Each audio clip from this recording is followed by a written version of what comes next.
Good evening everybody, my name is innovate and welcome to this video on basic deck building in Gwent. So in this video I'm going to explain the basic steps to follow if you want to build a solid Gwent deck. So having your own deck gives you a consistent advantage over your opponent as opposed to net decking. For those who don't know what net decking is, it pretty much means copying a deck online card for card. While I think being inspired from other players' decks can be very beneficial, I also think that net decking makes you very predictable. And this is something we've seen in the Challenger tournament. A lot of players found a lot of success by playing unexpected decks and cards. That being said, I have nothing against people who net deck, especially in the early stages, as building a solid deck is not always easy. So before we start building decks, let's take a look at the requirements that we need to respect. A Gwent deck must contain from 25 to 40 cards, including up to 6 silver cards and 4 gold cards. The rest of these cards are, of course, bronze cards. What everybody will tell you to do though is play exactly 25 cards, 6 silver cards and 4 gold cards. You can put up to 3 copies of each bronze card in your deck, but only 1 copy of silver and gold cards. In other words, every silver and gold card is unique, while bronze cards can be included in the deck 3 times. Cards that have a different artwork but have the same name are considered to be the same card, so you can't run 9 of them. So why 25 cards exactly? The keyword here is reliability. You get better chances of drawing your key cards, such as silver and gold cards, because they are the most powerful ones, but also the cards that you need to enable your combos, the cards that make your deck strong. So now that we're done with the rules, how do we actually get started? How do we find a deck idea? There are many different ways to get an idea to start building a deck. For example, you can build a deck around a mechanic that exists in the game, like Consume, Weather, or Reveal, to name a few. You can build your deck around a certain theme and make a dwarf deck, an elf deck, or a machine deck. You can also build your deck around a combo that you're going to build up during the game, like Operator on ambush cards and decks that run Moran, for example. You can start from a strategy, like a control deck that's going to win by impairing enemy strategies rather than developing strong units for yourself. Or you can run a deck that aims to gain such a big card advantage that you can pressure your opponents and play cards like Aeromancy to win the game.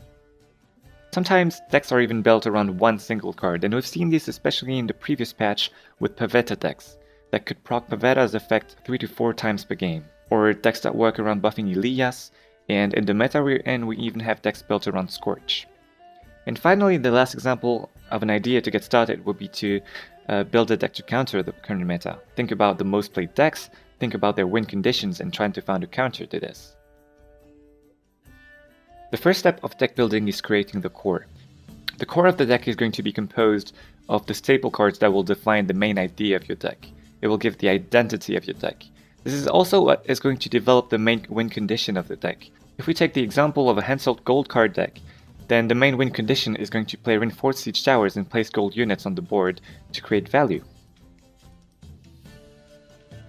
Now that we have established the very core of the deck and the main win condition, we're going to look for ways to facilitate this win condition. And step 2 is going to be about adding consistency and reliability to the deck.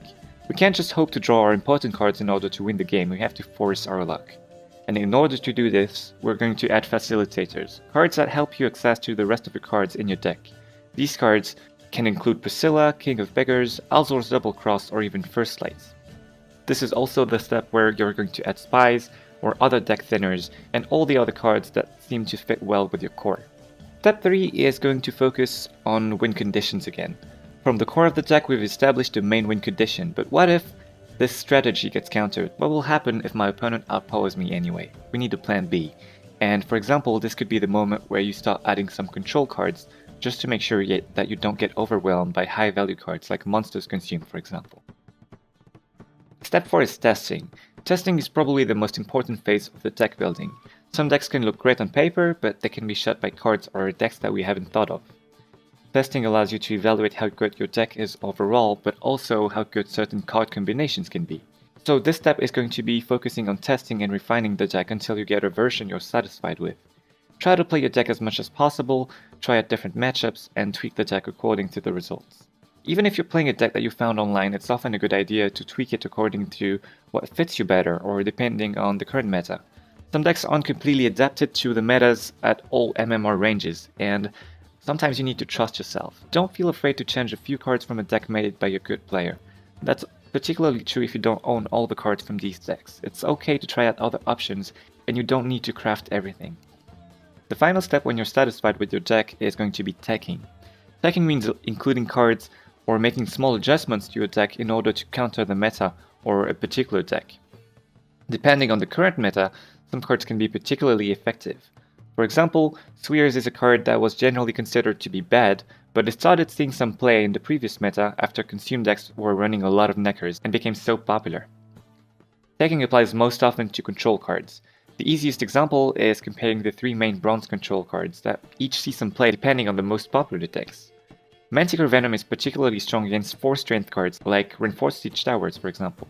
Lacerate is very effective against 3 strength units and intensive row stacking, since it's one of the only cards left in the game that can affect an entire row. Thunder seems like less raw value if you do the math, but it's also a very important card, especially in meta where you have units with 5 to 7 strength that generate a lot of value over time. For example, Varan Warrior, Axeman, and Araka's Behemoth, or even Dandelion. The value of Thunder comes from denying value to your opponent rather than giving you raw value. D-Bomb is also a great example of a card that only sees much play when decks with buffed units are strong. And as you can see, tech cards are not necessarily cards that fit well in your deck or that have synergy with it. They are just cards that are good to add in your deck just because they're so effective against certain decks or strategies. Once you have the final version of your deck, you need to ask yourself some very important questions. Do you have enough raw strength to outpower your opponents? Even if you're playing a control deck, you need power to win the round. It doesn't matter what deck you play, you need to win 2 rounds, so you need to have more power than your opponent. And this is a problem that you can face a lot in weather decks or control decks. Sometimes you control your opponent very effectively, but yourself don't have enough units at the end of the round. Do you have enough control to shut down the enemy strategies? Sometimes you won't need to play any control cards, but it's still a very important question. Do you have the card advantage often enough? If not, and if it's a problem, include cards like Spies, Siri, or Ogvist to make things better. Is your deck consistent enough? If you don't draw your key cards, then you might want to consider adding some deck thinning. Another question would be, what are good and bad matchups against your deck? And this leads us to another question. How well is your deck doing in the current meta? Or in other words, do you need to tech in some different cards? So we're going to illustrate all these concepts with an example, and we're going to head to the deck builder section and we're going to make a full test machines deck. So we noticed in the card collection that some cards have the machine tag, so why not give it a try? We're going to build a deck that runs Kedwani Siege Experts and machine cards. So we're going to include at least 2 machine units, so we're going to start with Reinforced Trebuchets because they are currently a very strong card. Then we have multiple options, but I'm going to choose Ballistas because they are easier to get full value from and they can kill 3 strength units like Neckers. Concerning the leader, Foltest has great synergy with Kedwani Siege Experts, so we're going to use him. And this is going to be the core of the deck. We're going to try to generate high value cards and try to outvalue the opponent purely based on raw strength. And this is our first win condition. Now that we have a solid core with a very clear theme to build around, we're going to focus on facilitating our combos by adding cards that will help us get all the necessary combo cards. We're going to start by adding Reaver Scouts because they're going to help us put a lot of units on the board and thin the deck. After that, we will add Priscilla and King of Beggars to add some extra thinning to the deck, but most importantly to get the cards that we need more reliably. After that, we're going to be looking for cards that fit nicely into the deck. And just by looking at this list, you can notice that we are playing a lot of units. So we can try Triss Butterfly Spell and Dandelion because they have great value in decks with lots of units. And since we just added some amazing resurrection targets, we're also going to include Neneke and Shani. Neneke gives us yet another good decoy target, so decoy seems like an excellent choice here. And we're going to use our last silver slot by playing Roach for extra thinning and more reliability. Now that the deck is more reliable and has lots of cards with decent synergy, we're going to be looking for additional win conditions. The current version of our deck doesn't run any control, and this is quite dangerous if our strategy gets countered.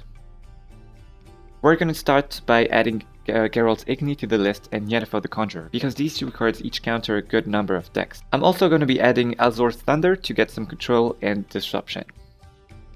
Now I'm left with 2 more bronze card slots, and I'm going to add 1 First Light to have a counter to Weather, notably against Coral and Aromancy because my Siege row is very vulnerable, and also to get some extra thinning.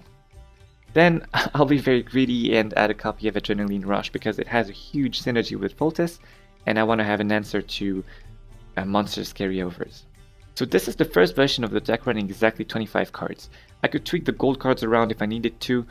For example, Igni here is very good for control, but Assyria would give us card advantage. Yennefer the Conjurer is useful for disruption, but Bloody Baron could maybe give us some more value.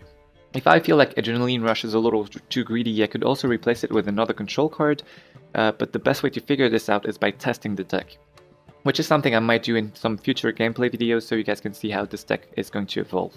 So now that our deck is complete, I really wanted to say that these steps are not set in stone. This is how I personally build my decks usually, and of course it can vary a lot. A lot of players tend to focus too much on following guides to the letter, or net decking card for card, while the thing that is going to make you improve the most is most likely to think and analyze how these decks work for yourself. Sometimes you're not truly going to follow any steps. Most people usually just build decks by putting cards that look good together in a deck and go straight into a game, and refine the deck over and over, and this is very effective.